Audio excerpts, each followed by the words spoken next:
Fala galera, tudo bem com vocês? Bom, sejam bem-vindos aí a mais uma videoaula de Química.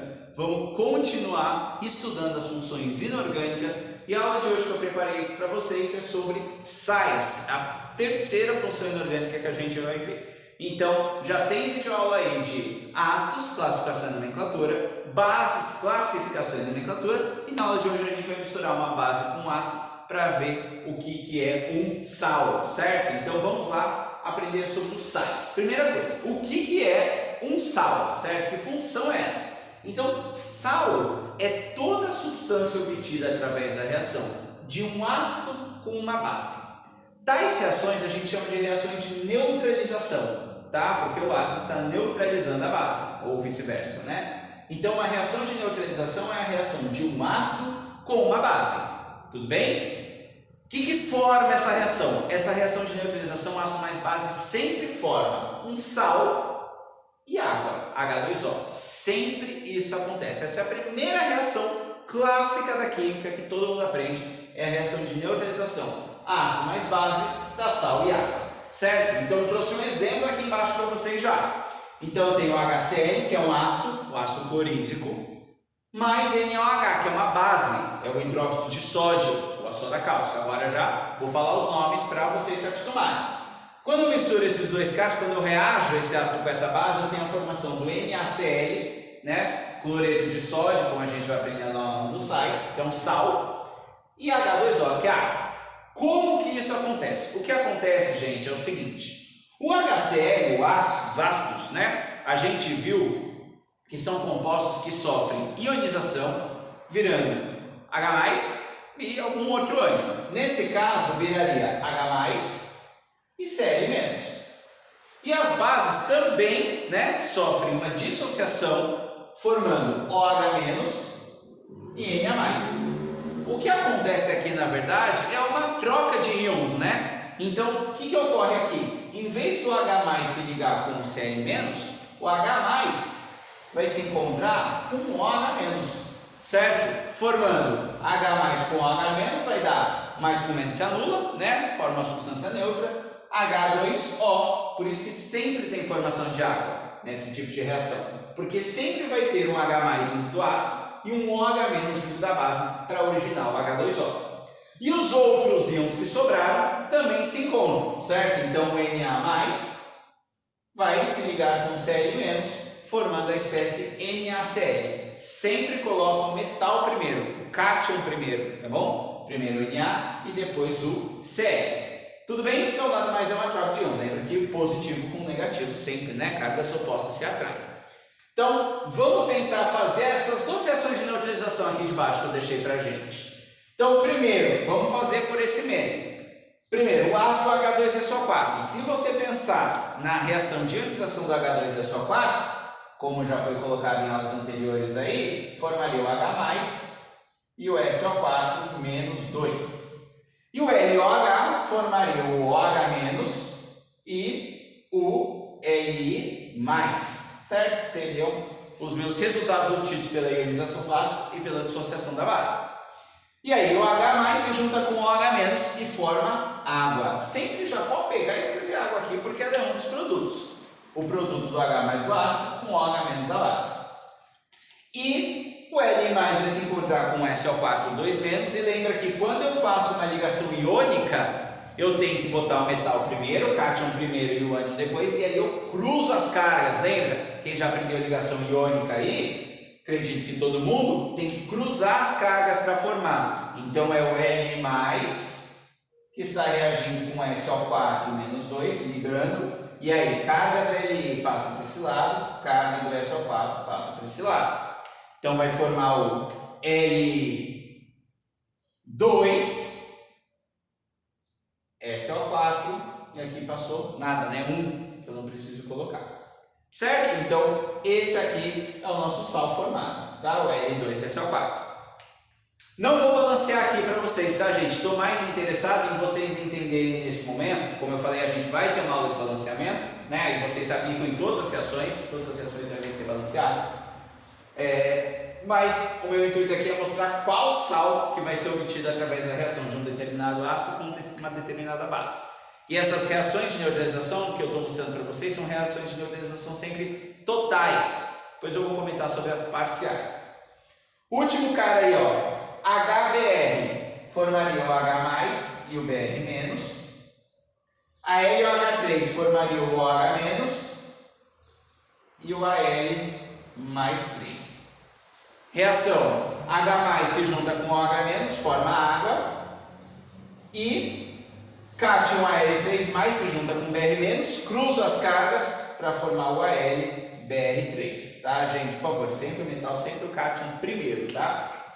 Então, esse é o sal obtido por essa reação aqui de baixo. Depois vocês treinem aí bem as reações de neutralização, obtenção de sais, tá? Bem importante isso aqui. Vamos agora para as classificações dos sais, tá? Vou falar sobre 3 tipos de classificação com vocês.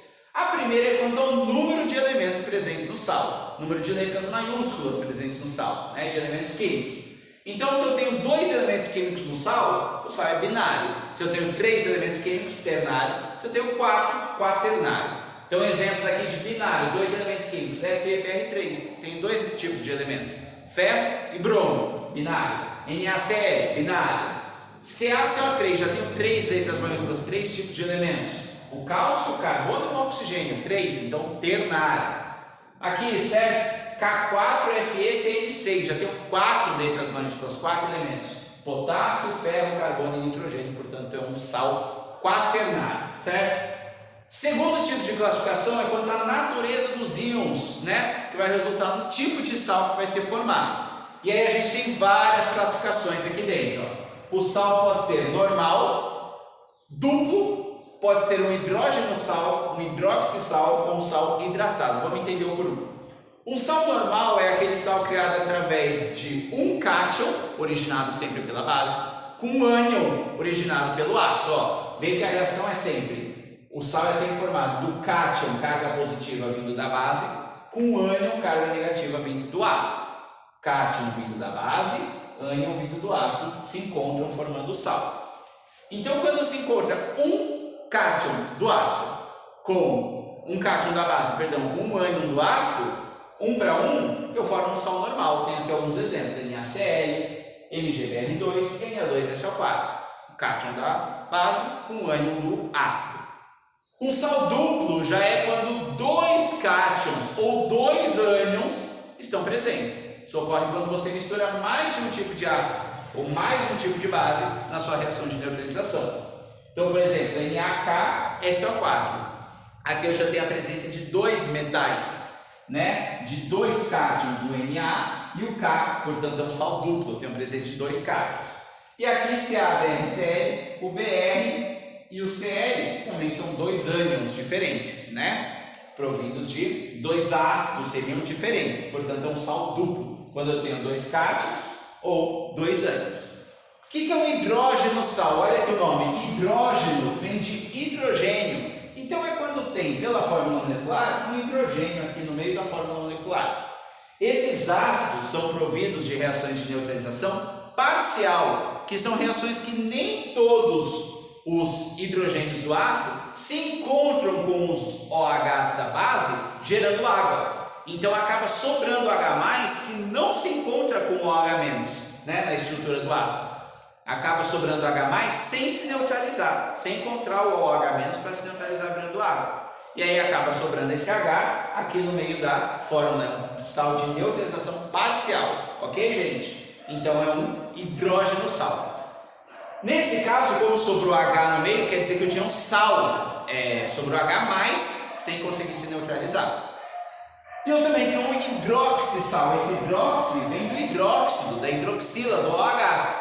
Aí também é um produto, um sal, obtido de uma neutralização parcial, mas, nesse caso, o OH que sobra, o OH que não consegue se neutralizar, o OH que está, digamos, em excesso, e aí acaba sobrando um OH aqui no meio do composto, da fórmula molecular. Percebe que isso não é uma base, porque não está terminando em OH, né? Ela está aqui no meio, beleza? Então é um sal, é um hidroxissal, tá? Em outras palavras, nós podemos dizer também que o sal é um composto que tem um cátion diferente de H+, e um ânion diferente de OH-. certo? Olha aqui, ó, um cátion diferente de H+, e um ânion diferente de OH-. Não começa com H e não termina com OH, assim. Se você preferir se ajudar, né? Facilitar um pouco algumas coisas sem precisar se aprofundar muito. Então, é isso, né? Um sal em outras palavras.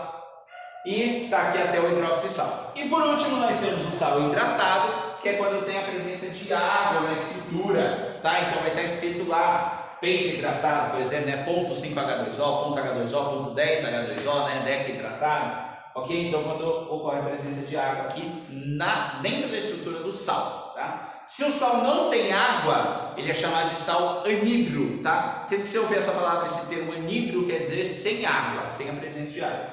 Então, sal normal, duplo hidrógeno sal, hidrogênio no meio, hidroxissal, OH hidroxila, hidróxido no meio, tá? E o sal hidratado. Esses dois, lembrando, são obtidos através de neutralizações parciais, tá? Porque nem todo OH ou nem todo OH- se neutraliza. Tudo bem, gente? A terceira classificação, já vou me adiantar para vocês, a terceira classificação é quanto à solubilidade do sal, tá? Mas a gente não vai precisar decorar, em geral, memorizar toda a tabela de solubilidade dos sais, porque é uma tabela, tá? A gente não precisa fazer isso. Coloca o link aí, vou colocar o link aí na descrição de uma tabela de solubilidade dos sais para vocês acessarem, não vou colocar aqui. Os exercícios que perguntam se o sal em geral é solúvel ou não, te dão uma tabela ou alguma ferramenta para você consultar. Então acaba virando mais um exercício de interpretação, né, da tabela. Então se você olha lá na tabela e lá na tabela você vai colocar as informações, né? Os exercícios vão te dar essa tabela para você comparar e vai te dar as informações suficientes para você concluir se o sal é solúvel em água ou praticamente insolúvel ou parcialmente solúvel. Tudo bem? Então, vou colocar o link da descrição na tabela. Esse seria o terceiro tipo, que é quanto à solubilidade, é só colocar na tabela, tá? E, tidas as três classificações,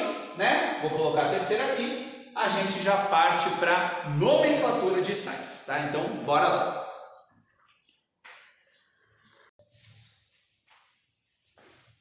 Bom, gente, então vamos aqui agora à nomenclatura de sais, certo? Então, vimos a classificação, falei sobre o terceiro tipo de classificação, né? Eu vou colocar na descrição a tabela.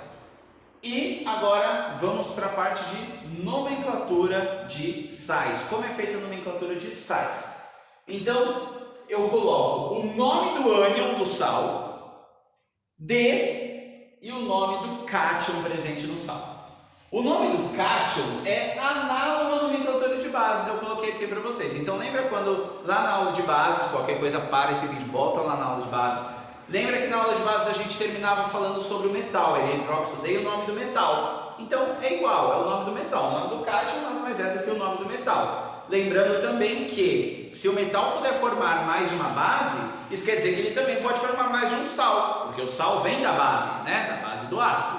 Então eu também tenho que arcar com aquela observação, com aquela circunstância. Se o metal que está formando meu sal for um metal que pode adquirir carga variável, eu tenho que adicionar no final a carga em número romano ou o sufixo -os ou -i, beleza?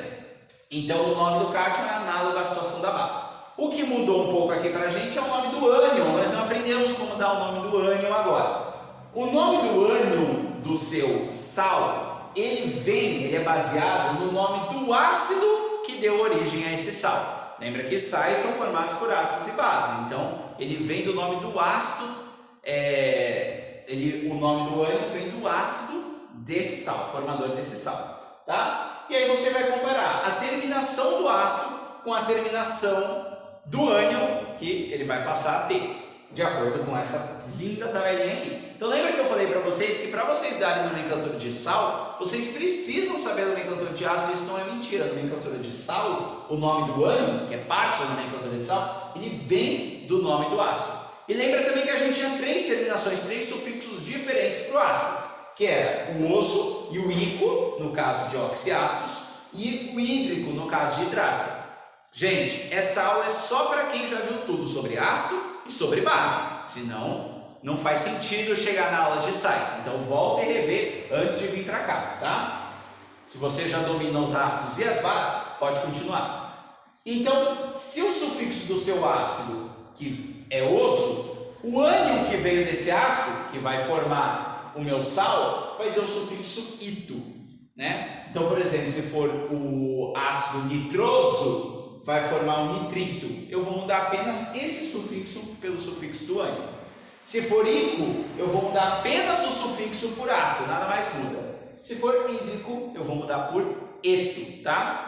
Existe uma frase para ajudar vocês a lembrar, né? Como me falaram também, ajudar vocês a lembrar dessa tabela, que é a seguinte: mosquito feioso, te mato, te pico, te meto no vidrico, certo? Mosquito feioso, te mato, te pico, te meto no vidrico. Então você consegue já lembrar a relação de qual sufixo do ácido com qual sufixo do ânion que existe, tá? Então, vamos aplicar isso, vamos dar o nome de alguns sais para a gente finalizar, tá? Gente, nomenclatura tanto de ácido, quanto de base, quanto de sais, quanto de óxidos, é treino, tá? Vocês têm que treinar para isso.